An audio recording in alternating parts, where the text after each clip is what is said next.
Demon Emperor Chapter 542. Ang nakaraan sinabi ni Chupa, na hindi siya aalis kahit anong mangyari. Dahil hihintayin niya si Taba. Gusto niya makita ano nasa isip na Taba. Nagpapatuloy. Papalapit na ng papalapit si Taba.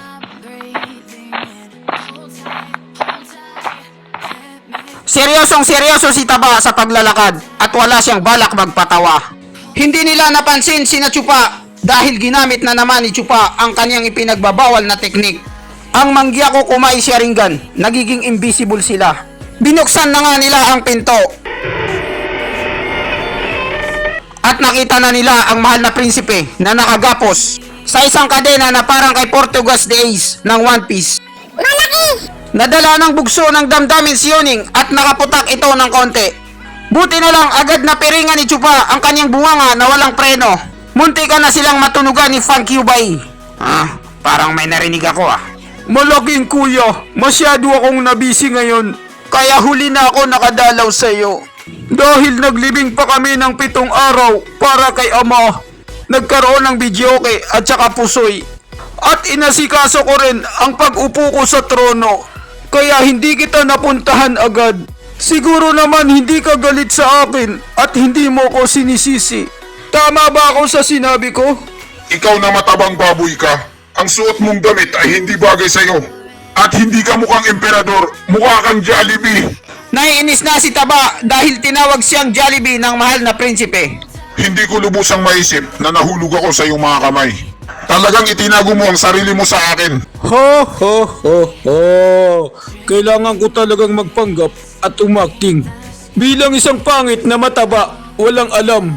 Tiniis ko lahat yon. Ang pangangalipusta mo sa akin. Hindi mo alam, pinaprank lang kita. Sinasabayan kita sa mga trip mo. Dahil kung hindi ko ginawa yon, sigurado ako na wala kang ititira. Gagawin mo ang lahat para tapusin ako. Kinimkim na lang ng mahal na prinsipe ang kanyang galit dahil wala naman siyang magagawa dahil nakagapos siya. Nabulag talaga ako dahil sa mga nasa harap ko. Nawala kita sa aking paningin. Nakalimutan ko na ikaw pala ang pinakamalaking hadlang sa aking pangarap. Kaya ako nabigo. Pero gayon pa man, mayroon pa rin isang tao na nasa likod ng lahat. Siya ang kumukontrol sa totoong kapangyarihan. Ikatlong kapatid, isa ka lamang tao-tauhan. Ano ngayon ang pakiramdam mo? Masarap ba? Oo, alam ko. Ang totoong panalo dito ay si Chupa. Mali ba ako? Ha ha ha ha. Tama, siya ang totoong nanalo dito. At matagal ko nang alam yon. Kahit ilang beses na siyang inatake ni ama sa lahat ng oras at sa lahat ng pagkakataon. Pero hindi ako sumali kay ama. Pinanood ko lang sila. Dahil alam ko na marami siyang paraan para malagpasan ito at makabangon uli. At ririsbakan niya si ama. Kaya hindi masyadong sigurado ang pagkapanalo ni ama. Kung ganoon masyado ka palang maingat at sigurista. Hindi ka basta-basta bumabatak. Hindi pa rin umaalis si Chupa, nakikimarites pa rin sila mula sa likod. Sa mga panahon na yun, ang kakampi ni Chupa ay natangay ng malakas na anod. Kaya natanggal sila sa pagkikipaglaban kay ama at ang buong bansa. Ang nag-iisang rason kung bakit bumalik kay Chupa ang kaniyang mga kakampi. Dahil winasak ng pamahalaan ang kanilang mga tirahan at bahay, wala na silang mauuwian. At paano ka nakakasigurado na sa kanya mapupunta ang huling halakhak? Huwag mong sabihin sa akin ay isa kang manghuhula. Pero imposible yan dahil walang manghuhula sa angka natin. Nginitian lang siya ni Taba habang inaantok. Ang buong mundo ay yayanigin ng isang dragon na hampas lupa. At darating ang dragon ng langit para pigilan ang digmaan. Dahil nandito na ang dalawang dragon, ang langit at ang lupa. Ang kalupaan at ang mga ilog ay tatawagin nila ang kanilang hari. Natatandaan mo pa ba ang salitang yun, mahal na prinsipe? Ito ang propesya na ibinigay ng mataas na pari, si Yusuan Si. Nung kinain ni Chupa, si Huang Pubuang, ang kanyang dragon na kaluluwa. Nagkaroon ng malakas na lindol sa buong mundo. Si Chupa ay matagal nang nanggugulo sa buong Luzon.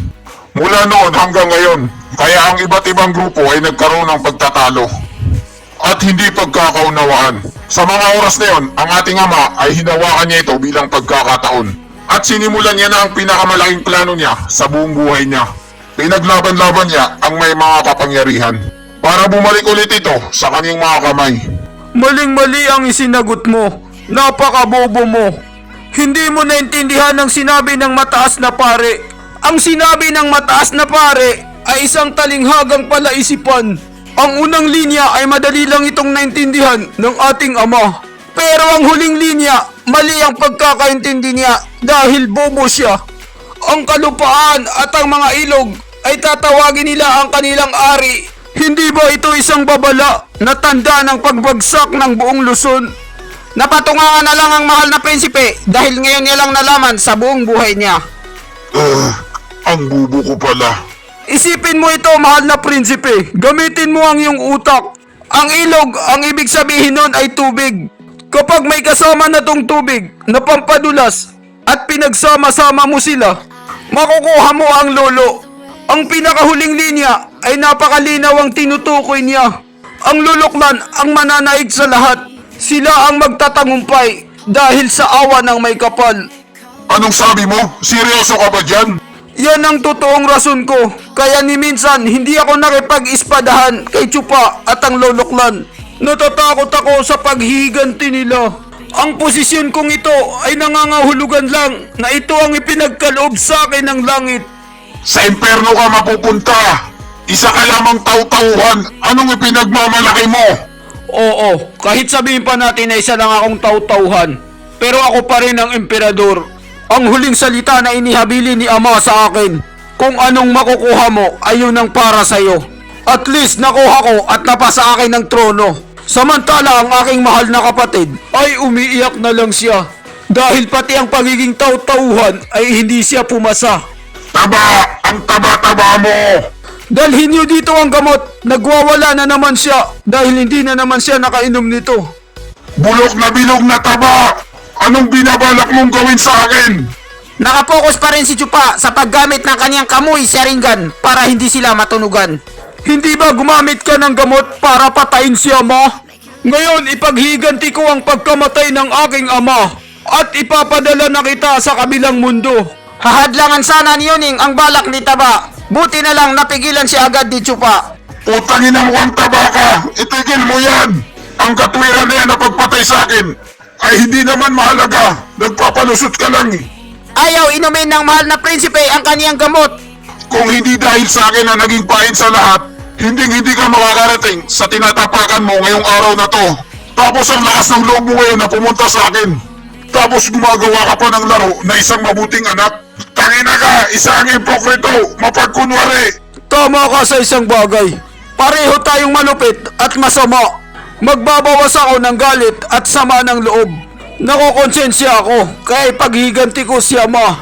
Pareho ng pagpatay mo sa kanya. Yun lang ang dahilan.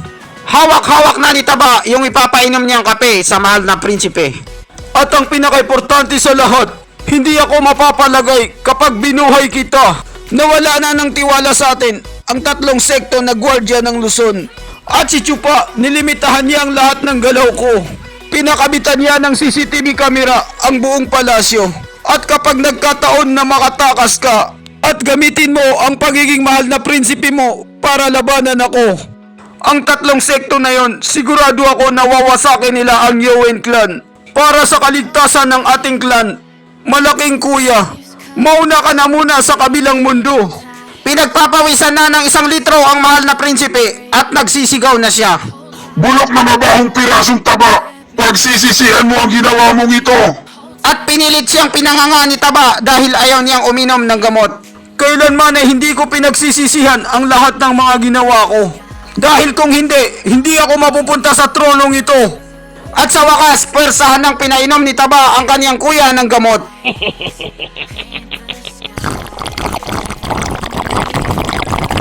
Pagkatapos mainom ng mahal na prinsipe ang gamot, ay binitawan na ito ni Taba at nabasag. Makakapagpahinga na rin ako na walang pinoproblema. Ha ha ha ha! Yan ang akala mo. Taba, isa kang malaking katatawanan. Napatay mo nga ako ngayon. Pero wag mong iisipin na kahit 1 segundo lang na makakapagpahinga ka ng matiwasay. May isa pang tao na gustong-gusto ang trono na yan. Mas gusto niya pa ang trono kesa sa jowa niya. Hingal na ang mahal na prinsipe, bilang na ang mga araw niya sa mundo. At dito nagtatapos ang chapter 542. Maraming salamat po sa panunood nyo. Mag-subscribe para laging updated sa buhay ni Chupa.